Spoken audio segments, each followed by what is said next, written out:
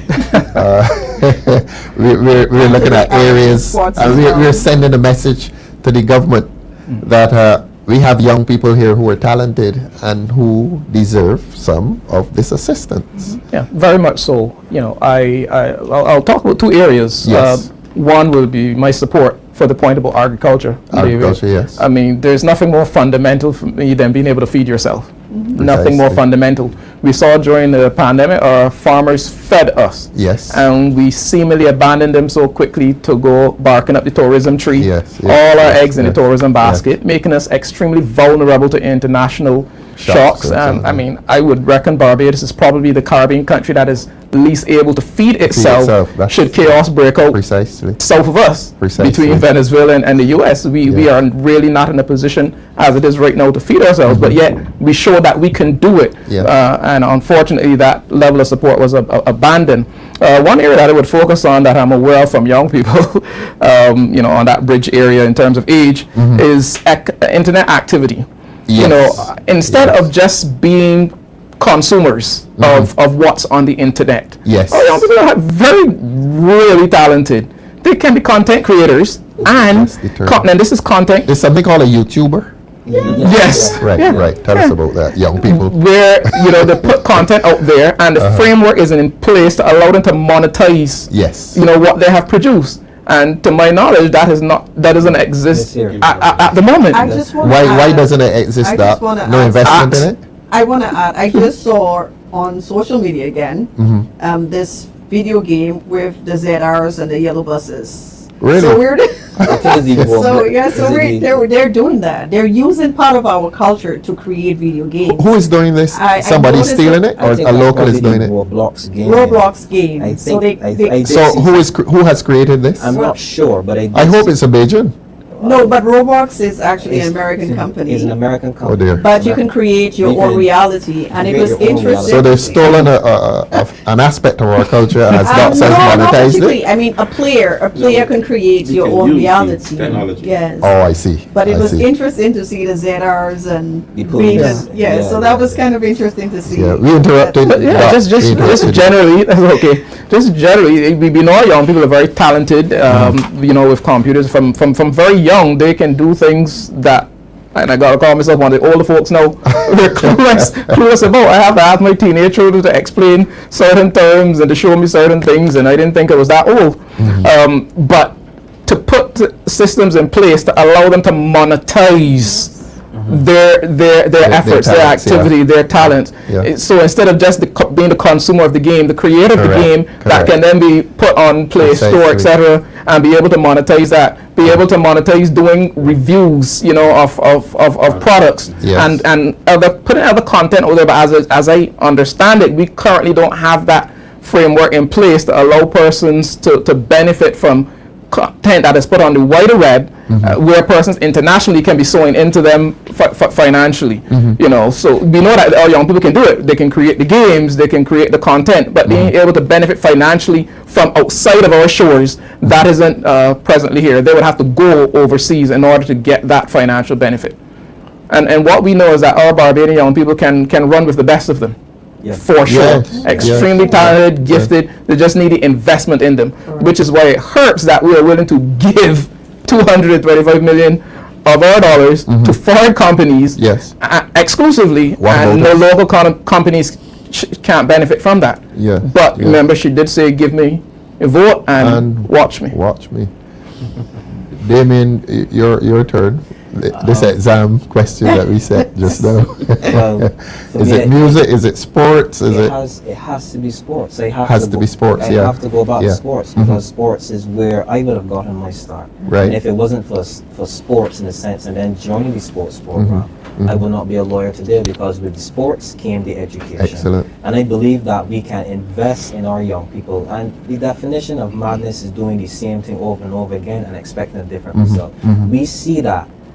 We have so much talented athletes here, Yes. cricketers, footballers, and we don't even put something in place where that they can even make some form of money consistently Yes. on a seasonal basis that you can call it a professional career.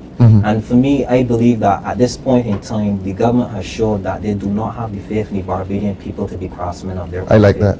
So they continue to look outwards rather than looking inwards. Yes. And They don't have faith in they don't the have local the faith in the people. Barbadian people to Demonstrably stimulate this so. economy. Yes, So that's yes. why they keep looking out and keep, or I guess, literally throwing our money away now to other individuals because they believe that their future lies with this investment from overseas or investing in companies overseas, and they're to come here and guess or grant us jobs. But really and truly, we can produce a sports sector that can compete with the best of them because we have the talent here. Yes. And all you have to do is just invest the millions, how many millions it could be. You could probably invest $75 million into a sports sector, and Yes. it could probably blossom. Yes. And then once you do that, the sponsorship may come.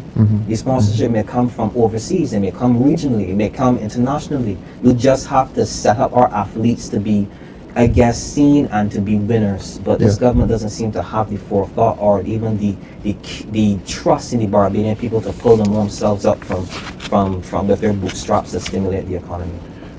Well said. And Mavis Lashley wanted to say to you, Dr. Wickham. Well said, Dr. Wickham. What's that? Lemuel tell our regular. What's Lemuel telling us? Let's go. to There the are break. some jokers overseas who make millions from the internet. And what's Keith Padmore saying? Can we read what Keith is saying? Or Yeah. The bill is poorly constructed and not in the best interest of Barbadians or Barbados. It Excellent. needs to be repealed. Will the DLP be taking any action whatsoever to see that this bill is repealed? you get a unanimous yes, I think, from this panel. I mean, we can't justify this legislation. While I mean, you lady and gentlemen have demonstrated that there's so many young people out there craving for government assistance, David, and cannot get it. And we were throwing money at some ill-defined company overseas, hoping that they're doing business with a company here. I'm gonna throw a little span in the works now. People want us, the Democratic Liberal Party, Yes. to step out front in regards to protesting these things. Yes. I ain't gonna tell you what protests you should get involved in because I got my own protest. I mean, it involves taking off all my clothes and going naked in front of Parliament. If all of us do that, then No, we want to get you in Parliament fully clothed, baby. we get attention to the government, and I think we will get results. But the reality is, people are concerned. People are concerned about these bills that come to Parliament that seem to be drafted somewhere else. Yeah. Every few weeks. Every few weeks. Our leaders go missing. I don't know where they are. If somebody's acting, Yeah. and then they come back and appear on the scene Yes. with a bill. And these bills always have penalties. It's almost as if we are being whipped constantly by this government, you know. Yes. Every bill, they want to fund you 200,000, they want to fund you Punitive, 10,000, yeah. they want to fund you what you don't have.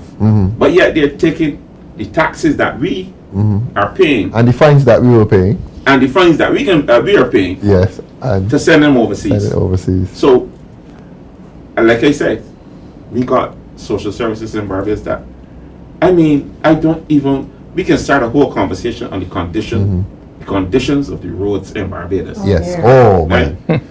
I just yeah. put 2 new shots on my car. We're gonna be doing a competition. Worst road. I mean, I just Who put who a see the brand worst new road? shot on my Which car. road you were on? and I broke the other one at the back of the car, and I broke the engine mount. Which road, David? I was heading to the airport. I was heading to the airport, and I landed in some holes. I mean,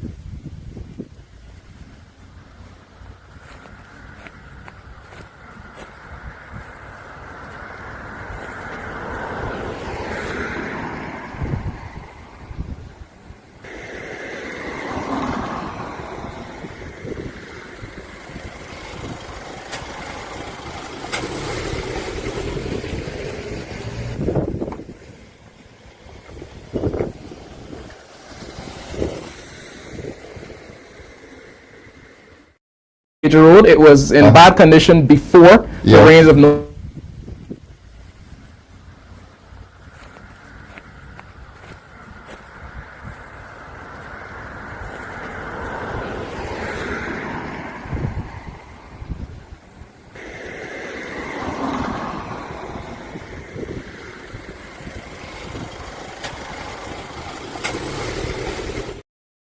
We have to remind Barbadians as to what is really going on here. That a government that is sending $225 million overseas, at least, because remember, Damien, you told us that under the legislation they have reserved the right to send more. And we are driving our roads like that. And our young people are unemployed. And our hospital is underfunded. And our welfare department is underfunded. And we are closing down the transport board. That only asks for $3.50 for people to get to work.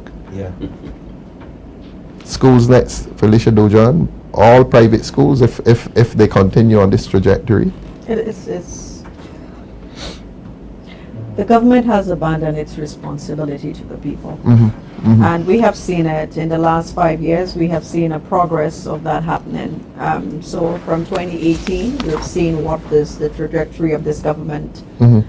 So it started, and I think Barbadians have gotten to the point where they have just become self-reliant. I know the government is not going to do much, so let me see what I can do for myself.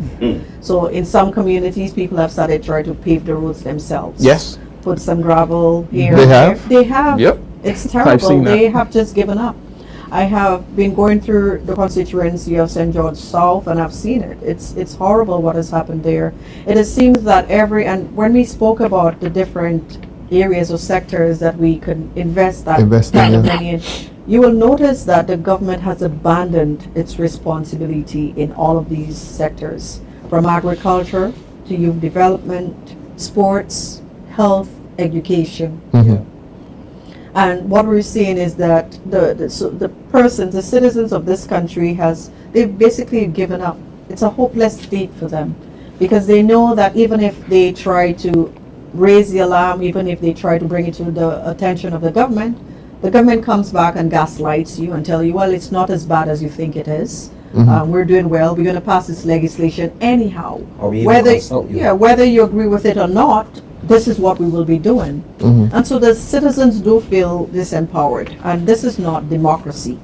When your citizens do not feel the right, or their right is being infringed upon, the right to express themselves, the right to have freedom of consciousness and free thought, because you can't argue. You can't tell the government you're doing something wrong. Because what the government does, when you tell them that you're doing something wrong, they would send one of the ministers to say, no, we're doing public consultation. Where exactly are you doing that? When the legislation has already been passed. So where exactly did you come to me and ask me if you can take the little 2 cents that I have, or ask the average person? And we're seeing it. I think right now is the best time that we're seeing what this government represents. We're seeing church leaders that are doing outreach are saying they have never seen so many persons coming to them for assistance and aid. And there's something, Felicia, contradictory about a government that has people struggling so badly. I will send $225 million overseas. They believe that the more we struggle, that the more we'll vote for them. Really? So they're trying to create an impoverished and dependent population that just turns... Because they believe that welfare is a way of life for us. So we have to be appealing to them. We have to appeal for everything. We have to... And so our dependency empowers them. Exactly. And that's where it comes from, where you can find a minister of education wanting to send that letter.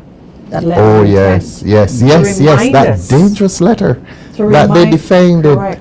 To and telling me remind us- nonsense about yes. zero balance. To remind us that we're in charge, we're in power, and don't complain because this is what we're doing. This is what we do for you. Yeah, yeah, yeah. And the So reality don't is say a that word. we're the ones working. And it really breaks my heart when, like, at this point, the festive season, when you're seeing people going to the supermarket and trying, and people are out there asking and begging. Yeah, we actually do see that. I think there's I'm telling you, and there's it, a report in Yes. CBC now saying that more families are seeking help for Correct. food It's this everywhere. Christmas. This Christmas. This more Christmas. persons Really? are out there Yeah. asking for the questions. We're seeing many of our elder folk, the homes that they were living in, and we've seen it in our constituencies. Now we have the private sector saying that, oh, we're going to help. We will help because the government has abandoned its responsibility. The only thing the You government mean is to Barbadians? to Barbadians, and the only thing this government is doing right now is creating legislations.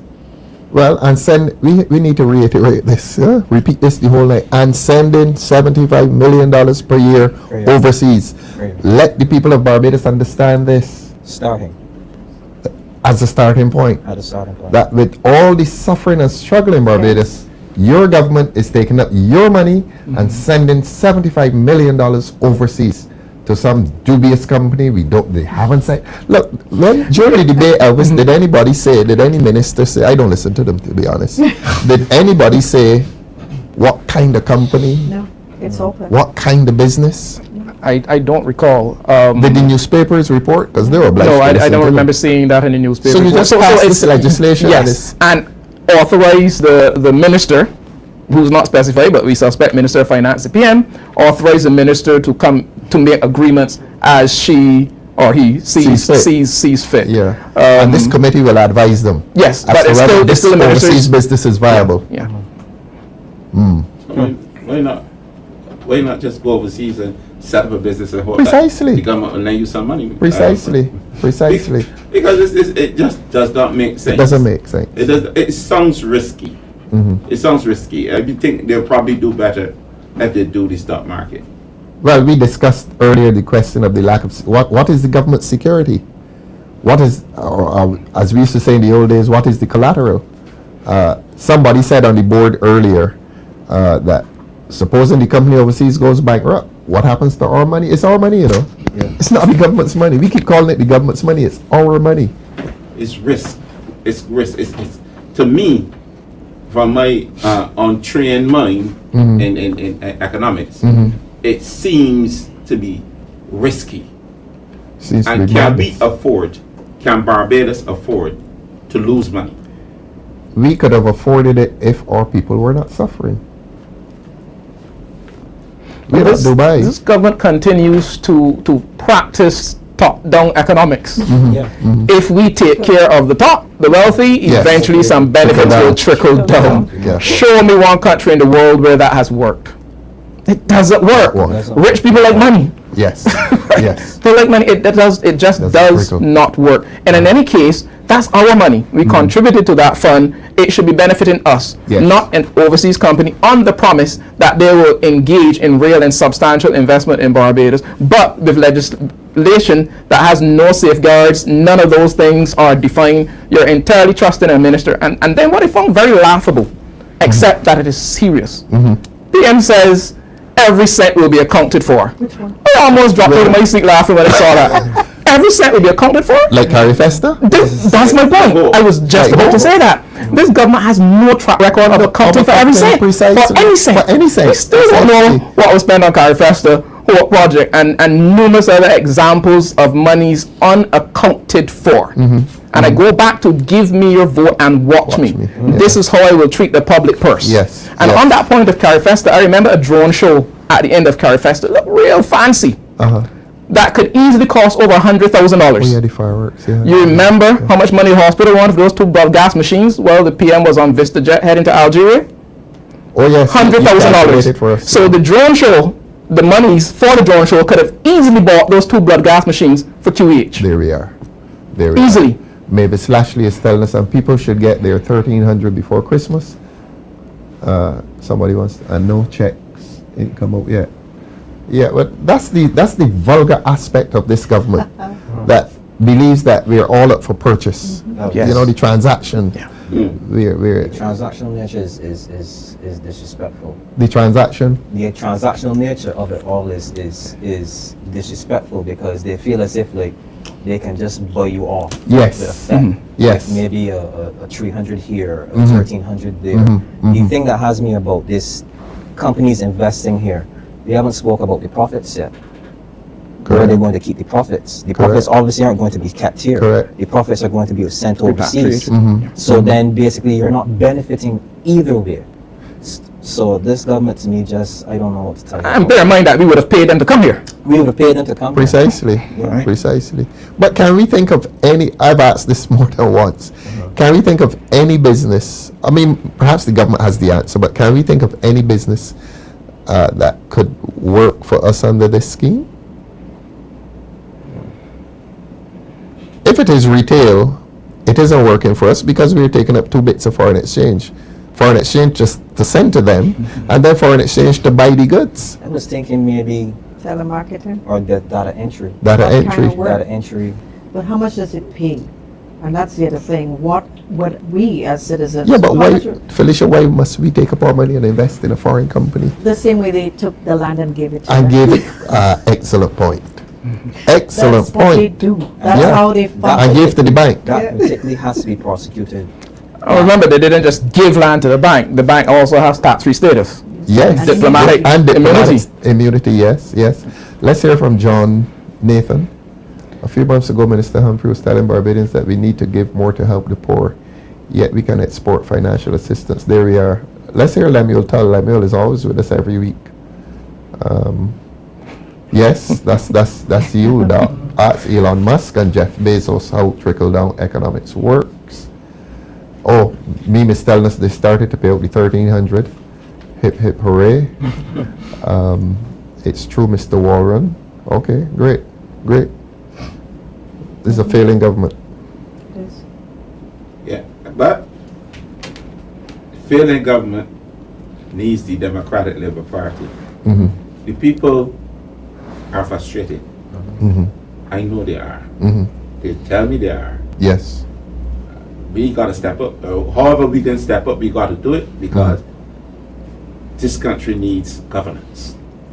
What is happening to us as a people right now, it ain't fair. Not fair. What the government is doing to us is not fair. What this bill is so ludicrous. It's so risky. It's so dangerous. It's so wrong. You send $75 million out the island, and next thing you hear that the company was bankrupt. Precisely. It be gone belly up. That's $75 million that we could not afford to give away. Right?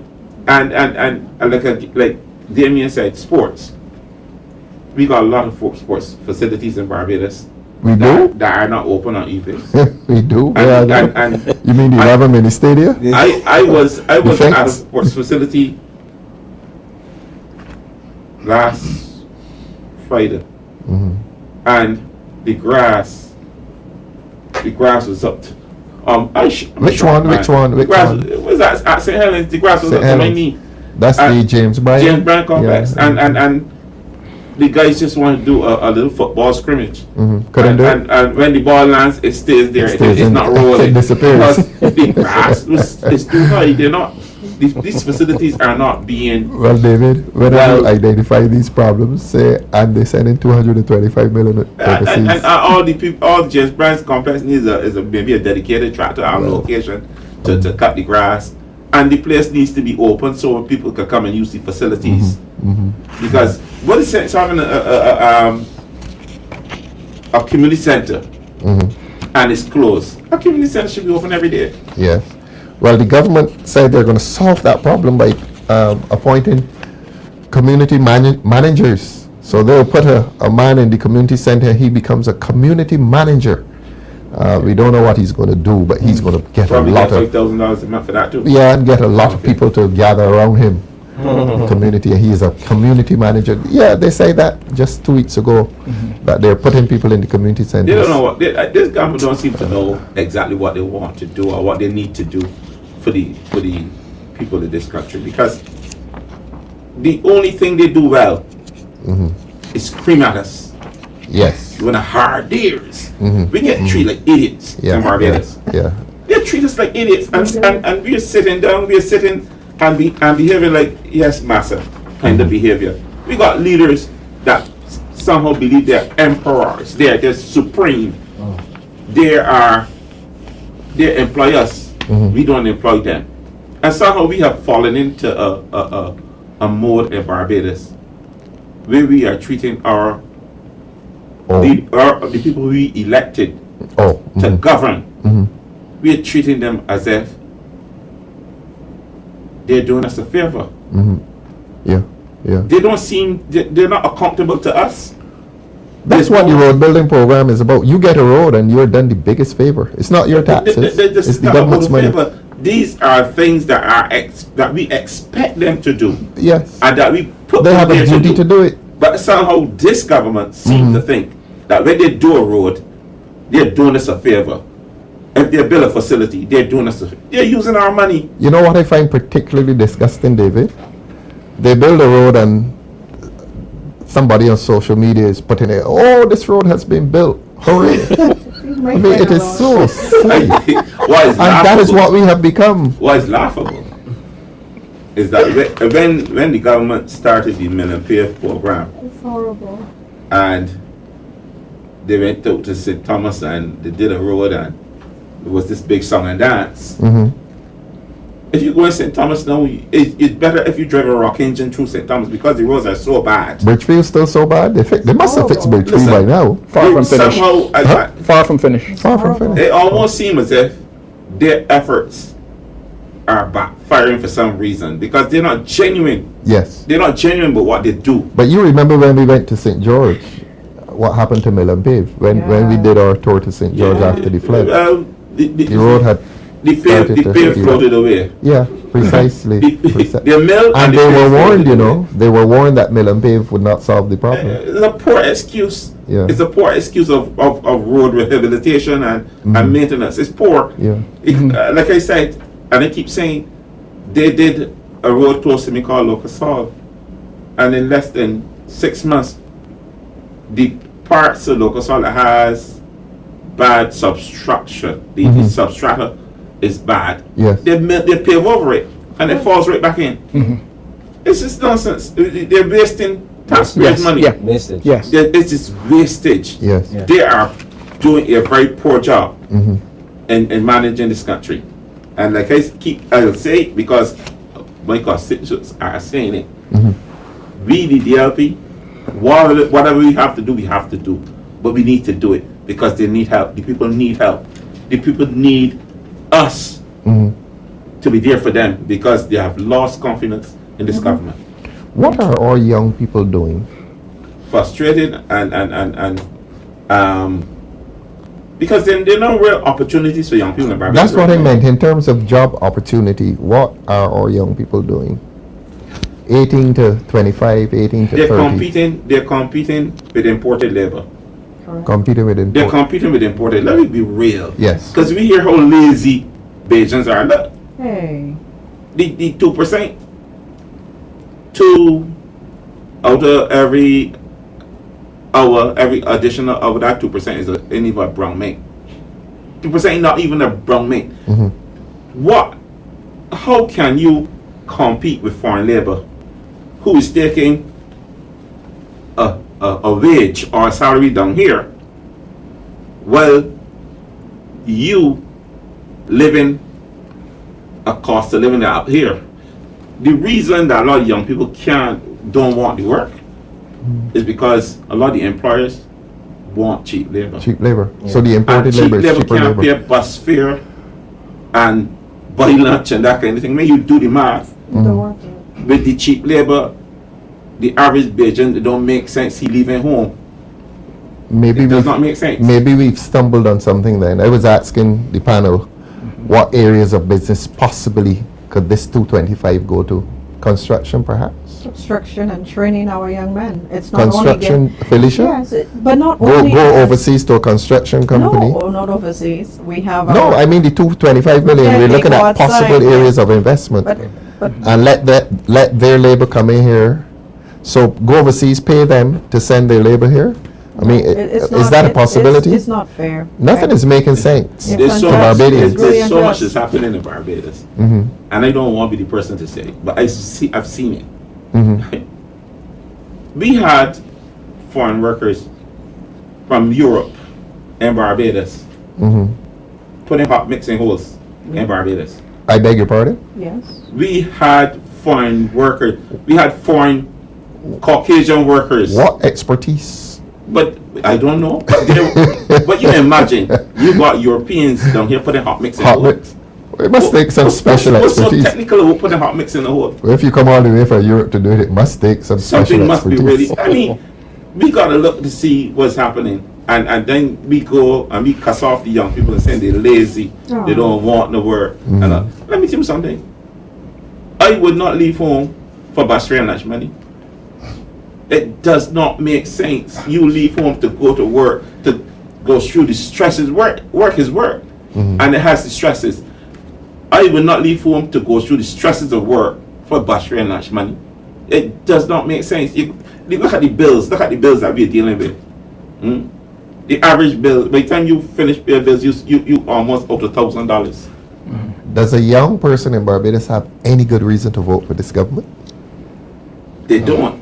No, They but don't. There But must be at least one reason. Let's try to find it, though. I I don't. None. cannot think of one because basically we were deceived.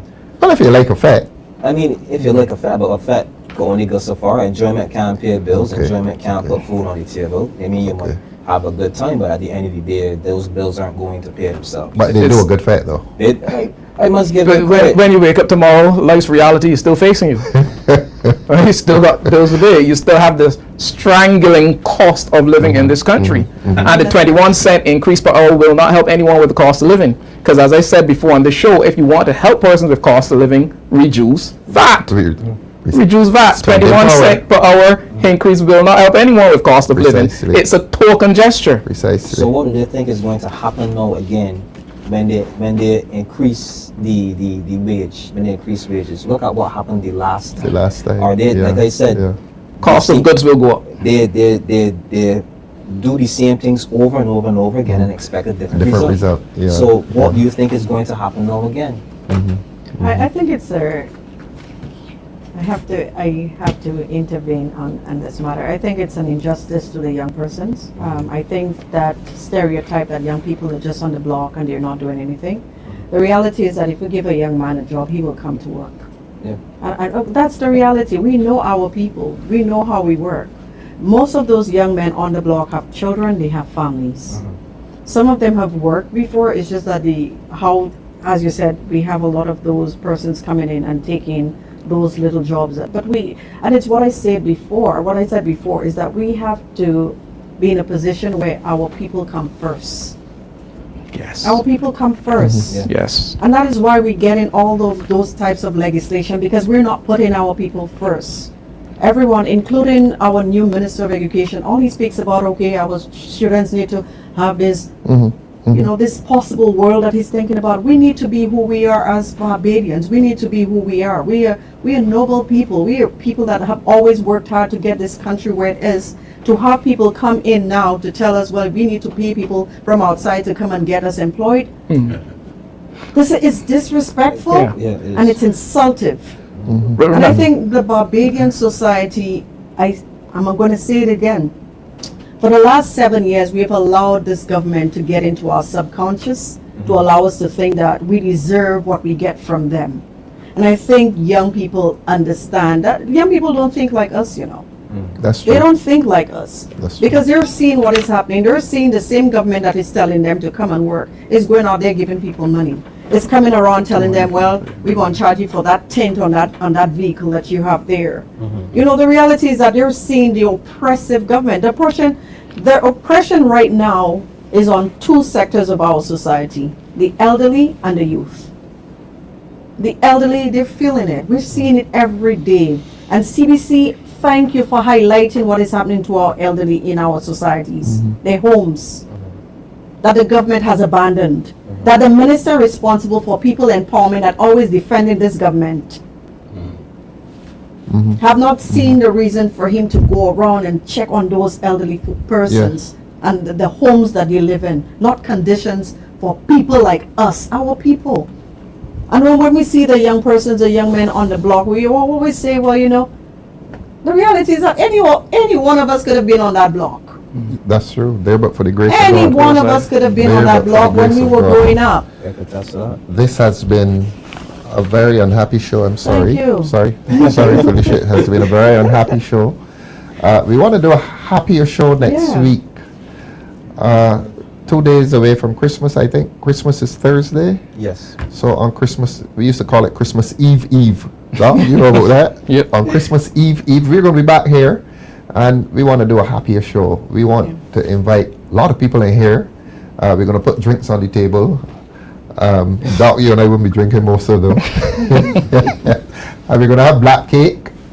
And we want to bring in some old Barbadian artifacts, the old clothes iron and the old Ready Fusion set and so on. We want to do Christmas here next week. David, you coming? Yeah, man. Yeah, you better come. Black cake. Because we want to hear some stories from you about growing up in St. George and old Christmas in St. George. There's nothing old about Damien. Damien will tell us about young Christmas in Bridgetown. Elvis about old Christmas in St. Philip. And Felicia, not old, middle Christmas in St. Lucia. And everywhere. And we're starting at 7 o'clock. 6 o'clock. And off the set is a man behind there. The government is taking him off the voters list. He got put back on yet? Ainsley Granger got put. He's coming on camera? Ainsley Granger got taken off On the the left. voters list. We have to get him. St. Michael East. Our candidate is St. Michael East. We laugh at it, but it's a serious thing, because if they could take Ainsley off the voters list, what about you? So that we want you to go into your Democratic Labour Party representative, or call this office 310-5412. We gave out our numbers, but call 310-5412. If your name has been on that famous list of 8,291, 8,290, because I think Ainsley Granger is going in and get his name back on that list so that he can vote, and his people, look, the people in St. Michael East are warming towards Ainsley Granger. They took his name off the list, but they're warming to him.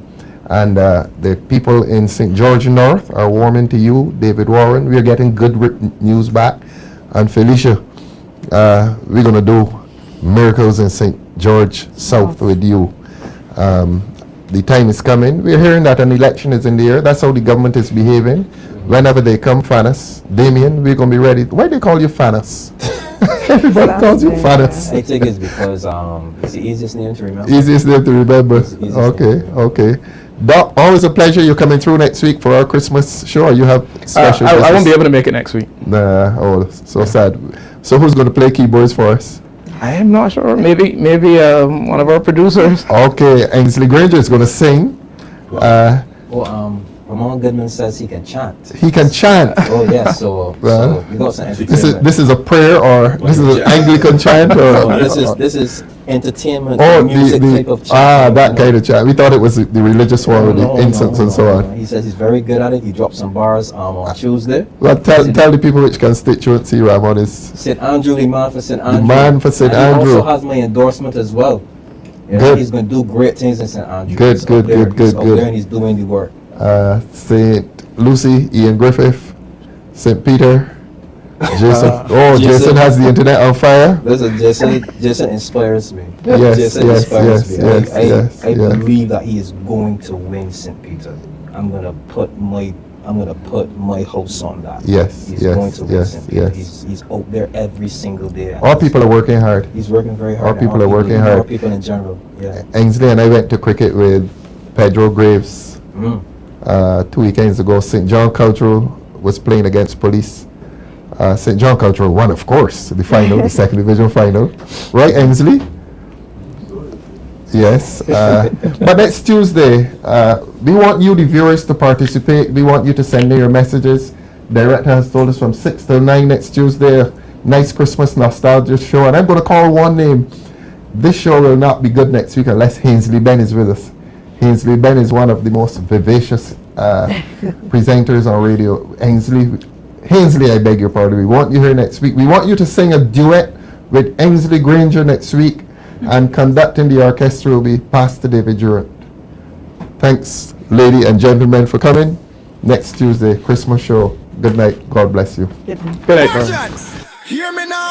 If I Errol Barrow could talk today, I got something to say. Why? Raise your flag, but open your eyes.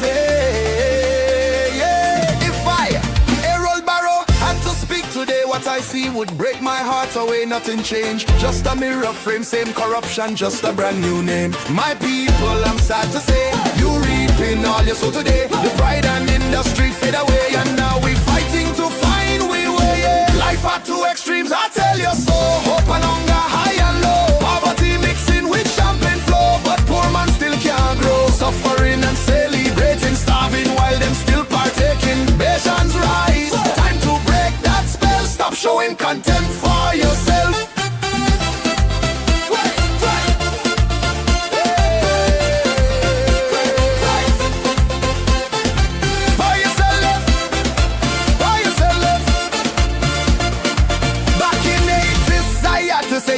Change when thieves lead the way. Corruption sweet when give us pay, and government take what poor man lay. Taxation high like mountain peak, while schools and roads still spring a leak. Them flying high, them living sleek, but poor man vice still 2 weeks. So tell me now, who you blaming?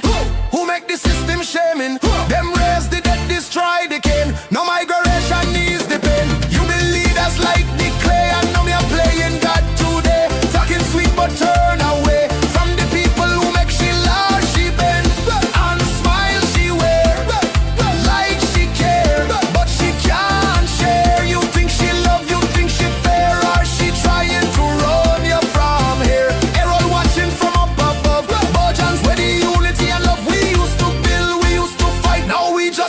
Say alright, let we rise again, take back pride, build Barbados from inside. And I, Aaron, gone back to sleep again, Aaron, but I pray next time I wake, my people go rise, rise, I say. Them sharks still alive.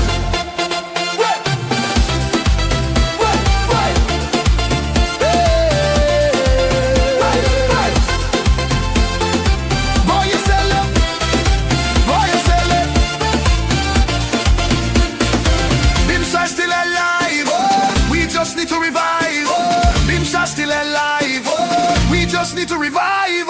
Lift your hands, Barbados. It's a new season, a new day. Together we rise, one people, one hope, one DLP.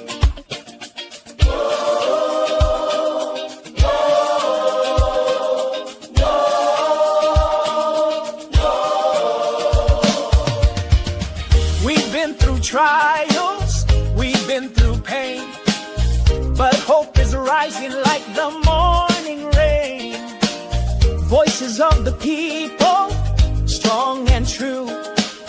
A brighter tomorrow is waiting for you. Honest voices, standing tall.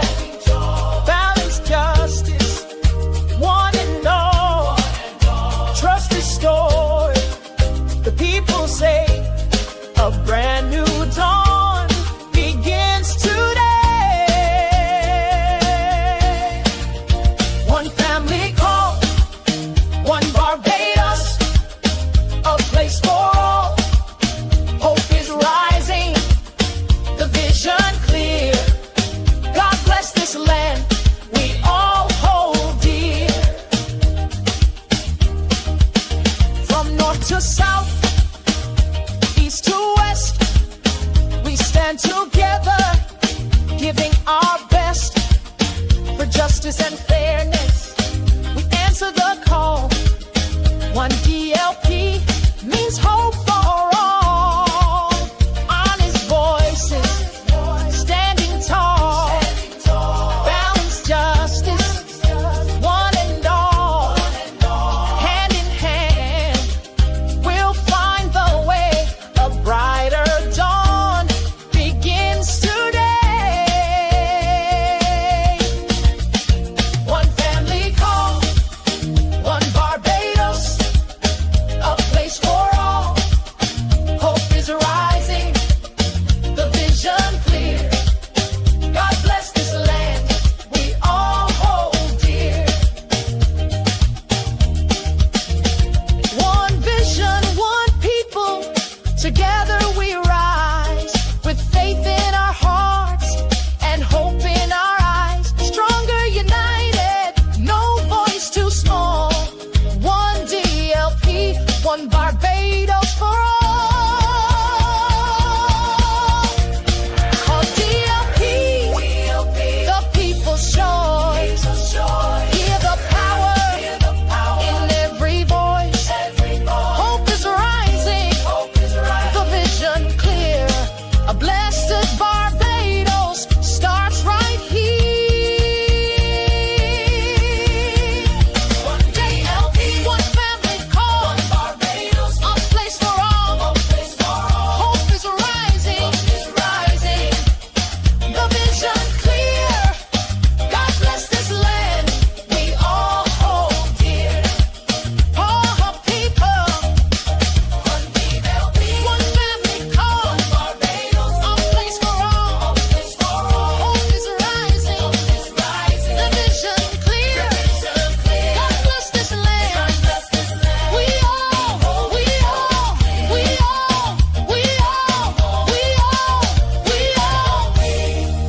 forever strong.